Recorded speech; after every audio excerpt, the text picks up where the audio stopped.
आज मुख्यमंत्री डॉक्टर मोहन यादव जी की अध्यक्षता में कैबिनेट की बैठक संपन्न हुई है और जिसमें बहुत ही महत्वपूर्ण फैसले हुए हैं, जिसमें एक तो रीजनल इन्वेस्टर समिट सागर में 27 सितंबर को होने जा रहा है। जैसा कि आप सब जानते हैं कि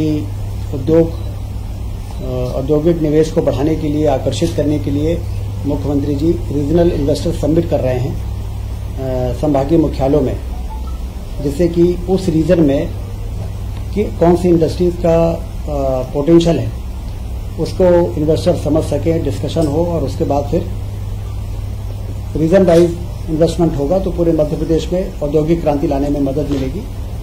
तो 27 सितंबर को जो सागर में इंडस्ट्रियल समिट होने वाला है, उसके तैयारी में पिछले दिनों मुख्यमंत्री कलकत्ता गए थे और कलकत्ता में अभी तक का सबसे अच्छा रिस्पांस उन्होंने देखा। हम सब जानते हैं कि उद्योग के मामले में हमारे देश में कलकत्ता एक ऐसा स्थान है जहां पर शुरू से ही जूट से लेके और तमाम तरह की इंडस्ट्रीज की शुरुआत हुई थी। तो वहां के लोगों ने बड़ी रुचि दिखाई है मध्य प्रदेश में आने की। मध्य प्रदेश में जिस तेजी से विकास हुआ है, शांति का टापू है मध्य प्रदेश। बिजली, पानी और सड़कें शानदार बन गई हैं, हवाई अड्डे बन रहे हैं, रेलवे लाइनों का विस्तार हो रहा है।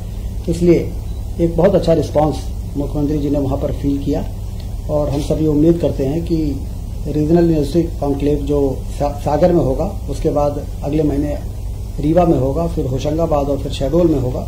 उसमें हमें देश भर के वो तमाम उद्योगपति जो अभी अन्य राज्यों में ज्यादा रुचि दिखाते थे, वो मध्य प्रदेश में बहुत तेजी से आकर्षित होंगे। इसी तरह से रिन्यूएबल एनर्जी इन्वेस्ट 24 जो गांधीनगर में हुआ, प्रधानमंत्री जी स्वयं वहां पर उपस्थित थे। वहां पर मध्य प्रदेश में जो रिन्यूएबल एनर्जी के क्षेत्र में काम हुआ है, उसकी बड़ी सराहना हुई है। चाहे वो रीवा का सोलर प्लांट हो 750 मेगावाट का, जिससे दिल्ली की मेट्रो चलती है, चाहे ओंकारेश्वर में फ्लोटिंग सोलर प्लांट का जो एक बहुत ही इनोवेटिव पहल रही है, उसकी भी बड़ी तारीफ हुई है। और पिछले वर्षों में जिस तेजी से रिन्यूएबल एनर्जी में यहाँ पर काम हुआ है, आने वाले 2 वर्षों में लगभग उतना ही क्वांटम हमारे प्रदेश में जंप होने वाला है। चाहे वो सोलर प्लांट हो, चाहे वो विंड एनर्जी हो, चाहे वो मिनी हाइडल प्लांट्स हो, इस मामले में भी वहाँ पर मध्य प्रदेश की उपस्थिति दर्ज हुई है। ये भी हम सबके लिए बड़ी उपलब्धि है। आज कैबिनेट में 16वें नवोपार्जन की नीति को मंजूर किया गया है। जैसा कि आप जानते हैं कि भारत सरकार ने इसका समर्थन मूल्य 4,892 रुपये घोषित किया है और कैबिनेट ने यह तय किया है कि 25 सितंबर से 20 अक्टूबर तक किसानों का पंजीयन होगा और 25 अक्टूबर से 31 दिसंबर तक इसकी खरीदी होगी। 1400 उपार्जन केंद्र बनाए जाएंगे। एमपी वेयर हाउसिंग कॉरपोरेशन से उसके भंडारण के लिए बातचीत करके और उनका भंडारण सुनिश्चित किया जाएगा। मार्कफेड के द्वारा इसका उपार्जन होगा और पहली बार मध्य प्रदेश में सोयाबीन का उपार्जन भारत सरकार ने स्वीकृति दे दी है। लगभग 13.68 metric ton 13.68 lakh metric ton की भारत सरकार ने स्वीकृति दी है उपार्जन के लिए। तो ये भी किसानों के लिए एक बहुत अच्छी खबर है। 31 दिसंबर तक, 25 अक्टूबर से 31 दिसंबर तक और 25 सितंबर, इसी सितंबर में 25 तारीख से और 20 अक्टूबर तक पंजीयन होगा किसानों का।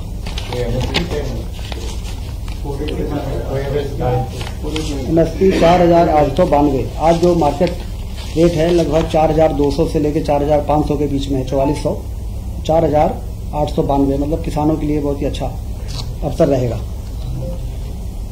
विधायकों का विश्राम गृह आप सब जानते हैं कि काफी पुराना 1958 में जो बन के तैयार हुआ था, वो पर्याप्त नहीं है। जिस तरह से लोग विधायकों के पास आते हैं, 1 BHK के वो कमरे, 2-2 कमरे अलॉट होते हैं और उसको लेके विधायक काफी असुविधा महसूस करते थे। तो आज कैबिनेट ने 159.13 करोड़ की स्वीकृति दी है। हमारे विधानसभा अध्यक्ष जी ने भी इस बात को शासन के सामने रखा था कि विधायकों के लिए नए आवास बनाए जाएं।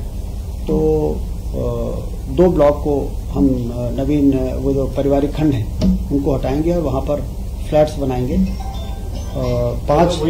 5 ब्लॉक बनेंगे, जगह वही रहेगी। वो जो हरियाली की बात होती थी वो वाली वो जगह नहीं है, वो जो रीडेंसिफिकेशन में जो प्रस्तावित था वो जगह नहीं है, वो उसमें मंत्रियों के बगले ज्यादा थे।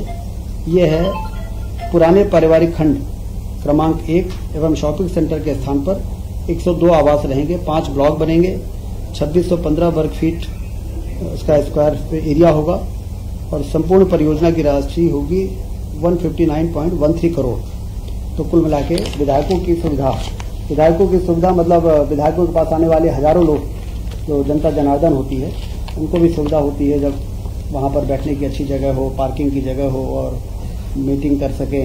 इस प्रकार से सभी चीजों को जो आज के समय में जरूरी है। ये जो बनेंगे विधायकों के लिए तो मतलब ये 2 BHK, 3 BHK संख्या कितनी होगी? 102 आवास अभी बनाएंगे पहले चरण में, उसके बाद जब यहाँ शिफ्ट कर देंगे फिर दूसरा ब्लॉक लेंगे। इस प्रकार से जितने हमारे 230 विधायक हैं सभी के लिए अति आधुनिक 102 जो रीडेंसिफिकेशन हुआ था राज्य के बजट से ये आवंटन हुआ है, उसी की सैंक्शन हुई है, तो ये उससे अलग हटके है। उसे हाउसिंग बोर्ड बनाएगा, ये PWD, इसको PWD बनाएगा। नीमच जिले में एक महत्वपूर्ण सड़क 4 लेन की स्वीकृति कैबिनेट ने दी है। नीमच में एक बाईपास बन के तैयार था, वो 4 लेन था, लेकिन अंदर का मार्ग जो था नीमच शहर तक का 16 किलोमीटर का वो 2 लेन था और शहर का आवागमन के कारण और बढ़ते हुए वाहनों के कारण इसको 4 लेन बनाने का निर्णय हुआ है और इसमें 133 करोड़ रुपए मध्य प्रदेश सड़क विकास निगम द्वारा जो प्रस्ताव दिया गया था उसकी मंजूरी आज कैबिनेट ने दी है। वो उस इलाके के लिए महत्वपूर्ण इंफ्रास्ट्रक्चर साबित होगा।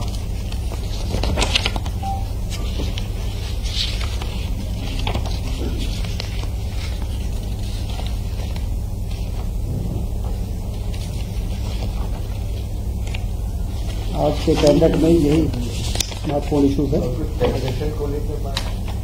विधानसभा अध्यक्ष और उपाध्यक्ष, जैसा कि आप सबको मालूम है कि मध्य प्रदेश सरकार के जितने मंत्री हैं उन्होंने अब उनका इनकम टैक्स जो पहले शासन की ओर से भरा जाता था, अब वो मंत्री स्वयं अपना इनकम टैक्स भरेंगे, ये निर्णय हो चुका था। आज के कैबिनेट ने विधानसभा के अध्यक्ष, उपाध्यक्ष और नेता प्रतिपक्ष तीनों का इनकम टैक्स वो स्वयं भरेंगे। ये आज प्रस्ताव जो आया था उन्हीं की तरफ से आया था विधानसभा में। आपको ध्यान होगा कि अध्यक्ष जी ने भी कहा, फिर उपाध्यक्ष जी ने भी कहा, फिर नेता प्रतिपक्ष जी ने भी कहा। आज कैबिनेट उसको, हाँ उपाध्यक्ष जब आएंगे तब, अभी तो ये अभी अध्यक्ष और स्पीकर वो नेता प्रतिपक्ष, तो इनका इनकम टैक्स भी अब वो स्वयं भरेंगे। इससे राज्य शासन का बोझ भी कम होगा और एक नैतिक रूप से ये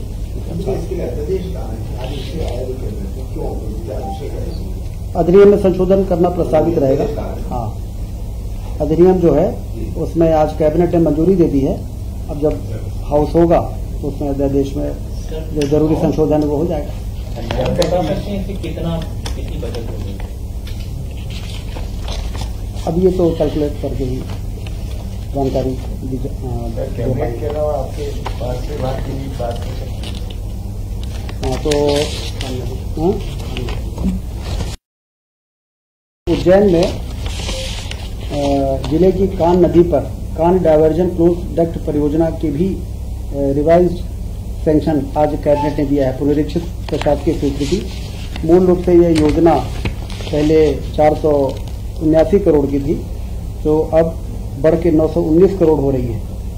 इस योजना में एक महत्वपूर्ण काम निर्णय मतलब पक्ष ये है कि क्षिप्रा नदी जो सिंघस जहाँ होता है और जहाँ पर देश और दुनिया के लोग आते हैं, वो क्षिप्रा नदी में कान नदी का पानी मिलने से ये सभी के मन में था कि उसका प्रदूषण होता है। तो अब ये जो रिवाइज हुआ है इससे इस कान नदी को डाइवर्ट करके और ले जाके और गंभीर नदी में मिलाएंगे, जहाँ पर वो डैम बना है उसके नीचे डाउन स्ट्रीम में, जिससे कि गंदा पानी आने की तमाम जो संभावना है वो समाप्त हो जाएगी और नदी से नदी जोड़ने का भी मार्ग, क्योंकि आगे वो जो ड्राइनेस है वो कान नदी से जाके गंभीर नदी के सूखेपन को भी समाप्त करेगी। तो एक दो पर्पज इससे पूरे हो रहे हैं और क्षिप्रा को निर्मल रखने में भी मदद मिलेगी। तो इसलिए आज कैबिनेट ने महत्वपूर्ण फैसला करते हुए इसकी लागत को जो 919 करोड़ रुपए हो रही है उसको मंजूरी देने का काम सर, आपने शुरुआत में रीजनल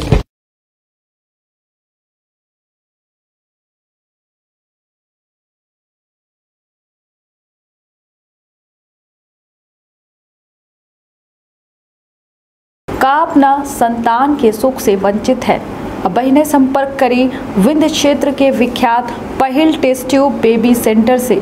महिला से संबंधित कोनो गंभीर समस्या के खातिर संपर्क करें प्रतिदिन पुराना तीर्थ मेमोरियल अस्पताल कुटेही रीवा। संपर्क कर सके थे 8821000416 पर या 0766235245 पर। डॉक्टर बीना मिश्रा स्त्री रोग एवं बांझपन विशेषज्ञ से प्रथम IVF क्लिनिक, IVF मौत तकनीकी, लेजर हैचिंग के उपयोग,